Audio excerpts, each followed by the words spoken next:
सुधर जा वरना गब्बर आ जाएगा। काल बघितलं ना, सील वाला ताला लगाया है. ताला लावला फक्त आर्थिक ताळेबंदाला, बाकी गावातील जनतेची कामं 100% होणार, त्यांना प्रमाणपत्र भेटणार, त्यांची कामं होत राहणार. सील काय इथं नाही लावलं, आत लावलंय कपाटाला. पण एक गोष्ट आहे, तुम्हाला तुमच्या ग्रामपंचायतमध्ये लय घोळ झालाय वाटतंय ना, तर मग सगळ्यात पहिलं ताळेबंद आंदोलन करायचं, सगळ्या गावाने एकत्रित यायचं.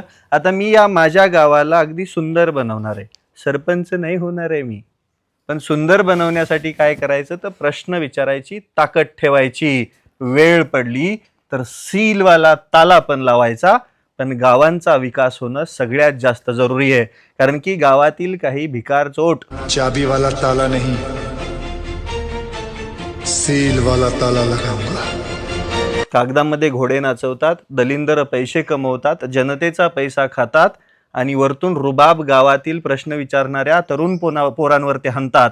तरुण पोरांनो, इथून पुढे तुमच्या गावामध्ये भ्रष्टाचार होत असेल, इथून पुढे तुमच्या गावामध्ये गाव पुढारी दलिंदर सरकारचा आलेला पैसा खात असतील, कामं नीट करत नसतील, तर तिथं उभं राहा. तुमच्या पाठीमागं टीम गब्बर आहे.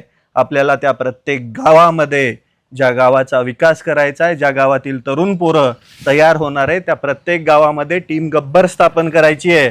नवे त्या प्रत्येक गावातील ग्रामपंचायत आपल्या कारभाराखाली हातात घ्यायची आहे आणि गावाला अगदी सुंदर बनवायचं आहे. आमच्या या गावाला 5 वर्षापूर्वी काही जण स्वित्झर्लंड बनवणार होते, पण आमच्या गावामधला फुफुटा सुद्धा निघाला नाही. ही वस्तुस्थिती आहे. आपल्याला बदलायचं असेल तर सुरुवात गावांपासून करूया. आपल्या देशाचा बदल आपल्या गावापासून सुरू होणार आणि आपली गावं अगदी सुंदर होणार.